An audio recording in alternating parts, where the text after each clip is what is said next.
Orang selalu bilang, udah jangan beli mobil matic deh, kalau mogok nggak bisa didorong. Pernahkah kalian punya pendapat kayak begitu?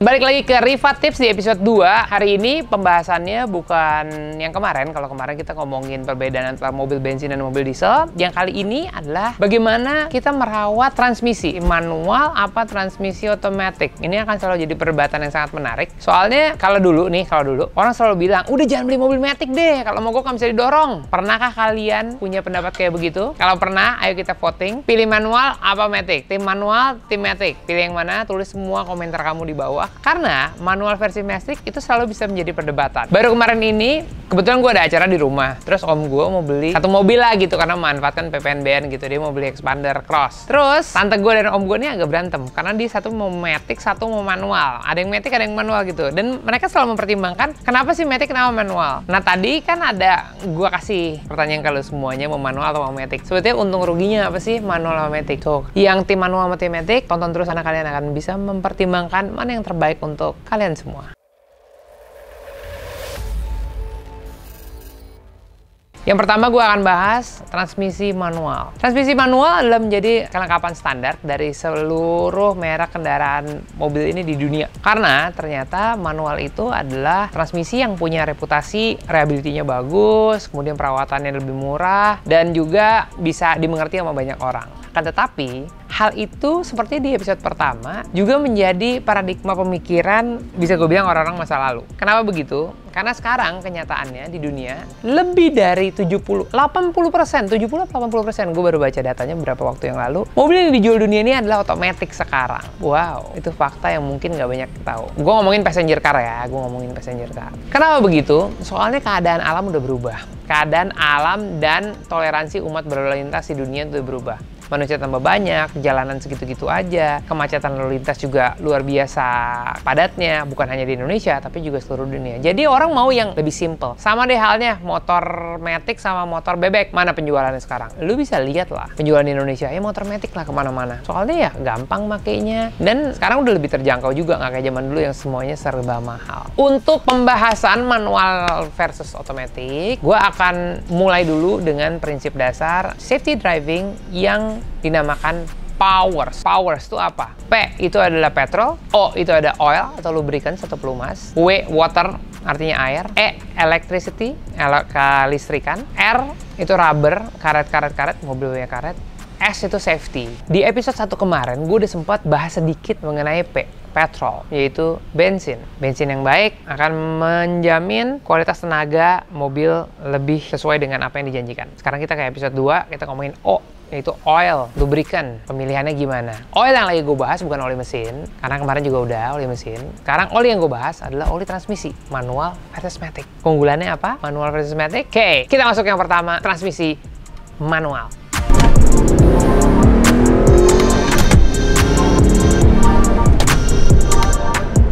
Transmisi manual, sesuai dengan namanya, harus kita gerakan manual.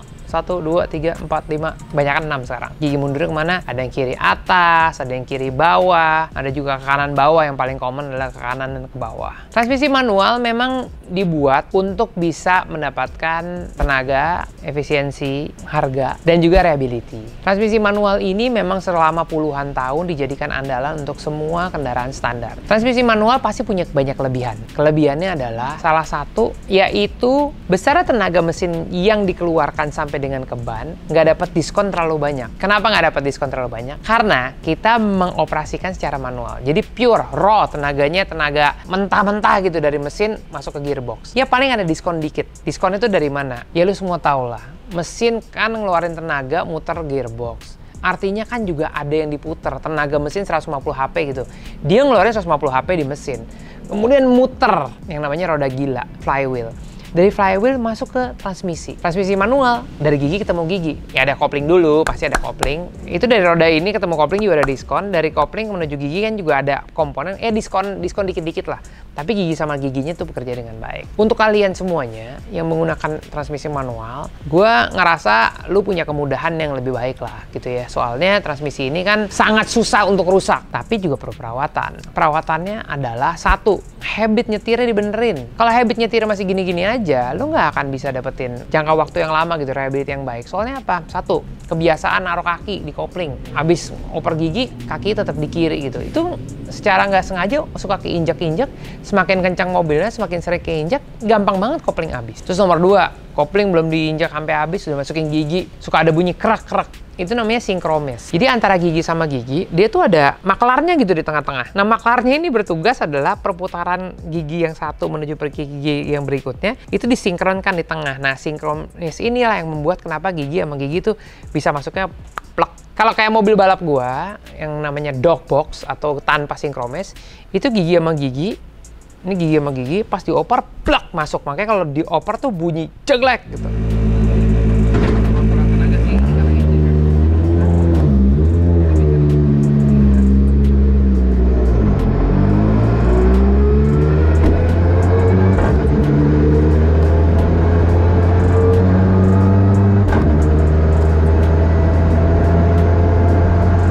Kalau jeglek itu kan nggak nyaman untuk mobil biasa, makanya lo harus perhatiin adalah sinkromes. Nomor 3 adalah posisi kopling. Posisi koplingnya, mohon kalau mobilnya udah cukup berumur, di setel deh. Karena jangan sampai kopling itu ternyata pas kita angkat nggak 100% keangkat. Karena itu udah kegesek sedikit-sedikit, janjinya sepanjang puluhan ribu kilometer, berapa ribu udah habis. Itu mungkin gara-gara itu juga. Untuk oli transmisi itu bisa bertahan 40.000 kali 50.000 kilo ya, kalau dipaksain. Ya memang disebutnya selalu begitu. Cuman, gua selalu punya pendapat. Gini loh, oli transmisi itu nggak seberapa harganya. Oli transmisi paling harganya ya 100.000 kali 150.000. Mungkin ya dibandingin mobil yang puluhan juta, bahkan ratusan juta lah. Puluhan juta sedikit sekarang. Ini adalah investasi yang kecil gitu minimal, tapi bisa menghasilkan jangka panjang yang lama. Lo kan ganti oli biasanya 10.000 kilo, 20.000 kilo. Usahain tiap ganti oli itu dicek oli transmisinya. Mungkin aja bisa kurang, mungkin aja perlu ganti. Tapi lebih baik dengan uang yang minimal tuh mendapatkan hasil yang maksimal. Jadi tolong dicek tiap 10.000 kilo, lo mau ngecek mau ganti oli, silahkan dilihat juga kondisi oli transmisinya bagaimana. Investasi minimal, hasil maksimal, itulah konsep dasar lo melihara transmisi. Nah, untuk manual untungnya gearbox itu selalu kecil, jadi olinya paling 2 liter, 3 liter,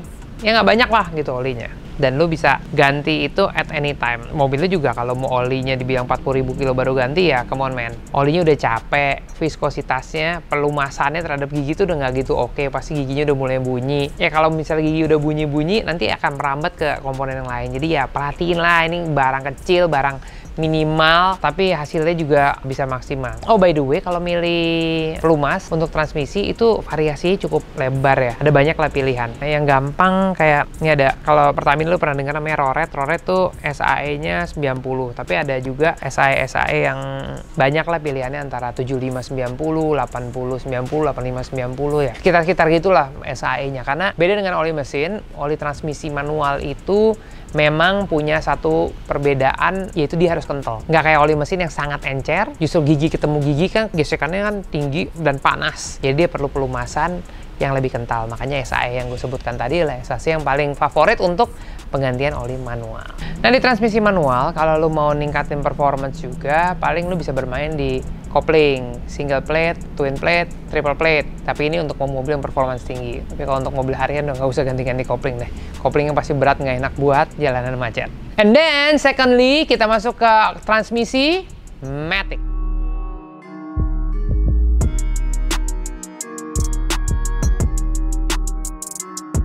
Matic cuma gini doang ya. Oke, ini ceritanya bakal beda. Kalau transmisi manual, masukin giginya kan bentuknya H. 1, 2, 3, 4, 5, 6 kadang-kadang. Tapi kalau transmisi manual balap tuh ada sekuensial, jadi gigi cuma tarik, dorong. Untuk transmisi matic, ini dia nih. Ini transmisi matic sekarang beda banget. Sorry ya guys ya, gua tuh bukan apa-apa. Memang gue tuh suka mengikuti teknologi, dan gue juga orangnya realistis. Kalau gua nggak mau lagi beli mobil manual, kecuali mobil hobi atau mobil balap. Gua anti matic. Tapi kalau mobil harian, gua anti manual. Ngapain sih nyusahin diri sendiri? Harganya juga udah nggak beda jauh juga, tapi ininya banyak gitu loh. Keuntungannya banyak. Di transmisi otomatis, lu punya banyak sekali teknologi. Pertama, transmisi matic zaman dulu itu mulai dari 2 speed, jadi 3 speed, jadi 4 speed. Sekarang udah ada 5 speed, 6 speed, 7 speed, 8 speed, bahkan 9 speed. Dari speed yang gue bilang tadi, pasti masing-masing manufacturer tuh punya plus point. Untuk transmisi otomatis yang dulunya cuman kalau ngoper gigi 1, oper 2, oper 3 ngung, yang orang semua bilang, gue ngantuk deh kalau pakai mobil matic deh, mobilnya ngoper sendiri, gue nggak ada kerjaan. Ya kalau gue bilang sih hidup itu pilihan ya. Lu mau milih kayak gitu boleh, mau nyusahin diri lu sendiri pakai manual juga nggak apa-apa. Tetapi transmisi otomatis zaman sekarang normally disemati atau dilengkapi dengan beberapa teknologi lainnya. Yang pertama adalah Triptonic. Triptonic jadi transmisinya matic, lu bisa beloknya ke kiri atau ke kanan, ada plus ada minus, jadi lu bisa ngoper sendiri. Ya keuntungannya adalah kalau lu mau ada sedikit adrenalin di mobil, kalau lu mau nyusul atau lagi turunan, lu bisa nambah atau mengurangi gigi dengan sendirinya. Nomor 2, transmisi matic yang punya teknologi CVT, yaitu Continuous Variable Transmission. Purely motor bebek konsepnya, nggak ada giginya, cuman tergantung RPM. Tetapi di CVT itu ada teknologi juga yang bisa membuat kita merasa bahwa ada beberapa gigi yang kita lewati di teknologi transmisi CVT. Jadi sebetulnya secara elektronik kalau giginya itu sini kecil, sini gede gitu ya. Perputaran itu kayak diberhentiin sendiri sama elektronik gitu ya. Berhenti di sini, berhenti di sini. Padahal nggak ada gigi. Tapi lo ngerasanya, ada giginya ngoper-ngoper. Nah itu namanya Continuous Variable Transmission. Kemudian, semua automatic transmission konvensional itu menggunakan converter. Semua lo harus tahu kenapa mobil matic itu bisa oper gigi tapi lo nggak injek kopling. Artinya, lo kan punya orang nginjekin kopling di bawah. Ya bukan orang lah. Punya sesuatu yang nginjekin kopling lo di bawah. Itu yang namanya converter. Nah, converter itu mengkonversi banyaknya tekanan oli untuk memindahkan ke gigi berikutnya. Itu namanya converter. Ada teknologi-teknologi yang membuat mobil matic sekarang sebetulnya mobil manual yang dimatikin. Nah, beberapa teknologi itu bisa gue sebutkan, namanya beda-beda tapi konsepnya sama. Ada DSG, Direct Sequential Gearbox, ada PDK, ada SMG, Sequential Manual Gearbox, ada ABCDEFG lah. Yaitu sebetulnya mobil matic yang pakai kopling. Tapi koplingnya digerakkan oleh hidrolik, jadi manual otomatis. Oh, ada juga automated manual transmission. Jadi biasanya itu mobil kecil lah, mobil matic tapi nggak ada D-nya. Tapi lu harus masukin 1, 2, 3. Biasanya itu untuk city car atau low performance car, bukan high performance, karena pasti ngoper giginya ada delay. Tapi ya nggak ada kopling, jadi lu untung juga. Untuk perawatan mobil matic dan mobil manual sangat beda. Kalau di mobil manual lu ganti oli. That's it. Kalau di mobil matic, lu ada kuras oli sama ganti oli. Ingat ya? Lu juga nggak tahu kan, no? Nah kan? Kuras oli dan ganti oli. Gini, perbedaannya gini. Gearbox manual tuh segede gini. Gearbox matic, karena ada converter, jadi lebih gede. Gitu, karena ada alat yang namanya converter itulah untuk nge-push. Sehingga tampungan olinya itu ada bukan cuma di badan transmisi, tapi juga ada di karter bawah gitu ya. Nah kalau kuras, lu cuma tinggal ganti oli yang ada sekitar yang nampung di bawah aja, biasanya 2 liter, 3 liter, lu kuras aja gitu. Tiap 10.000 kayak tiap 20.000 terserah. Kalau lu kurasnya sering, lu bisa ganti oli transmisi tuh bahkan sampai ke 100.000 kilo. Walaupun biasanya ya 50.000, 60.000 tuh normal, tapi lu tuh bisa paksain sampai 100.000 kilo dengan cara kuras terus. Kuras itu nggak seberapa. Tetapi untuk kalian semua jangan kaget kalau sudah saatnya mengganti oli transmisi otomatis. Karena ketetapannya biasanya kode ATPM tuh di 50 ke 60.000 kilo, 50.000 kilo kalau nggak salah. Walaupun dia bisa bertahan luar biasa lama dengan kurasan-kurasan yang bagus. Tapi gue nggak menyarankan sampai 100.000. Ketika lu mengganti oli transmisi matic, itu bisa sampai 12 liter. Karena transmisinya gede. Jadi kalian siap-siap yang punya mobil Matic. Ada untung, ada ruginya. Untungnya semuanya mudah, bisa ada kuras-kurasan ringan. Tapi begitu waktunya, bondnya sangat menarik. Untuk mobil manual, ya mungkin kalian bercapek-capek. Kalau lagi macet, nggak ada yang bantuin, harus injak kopling sendiri. Untuk tenaga bisa didapetin mungkin lebih, mungkin nggak. Sama aja lah mobil manual Matic gini hari. Tapi nggak ada kejutan-kejutan bond, kecuali pecah gearboxnya gara-gara ngopernya nggak benar. Nah itu beda. So, sekarang kalian yang pilih deh, mau Matic apa manual, bebas. Oke, video kedua selesai. Ketemu beberapa hari lagi untuk video ketiga. Terima kasih udah nonton. See you.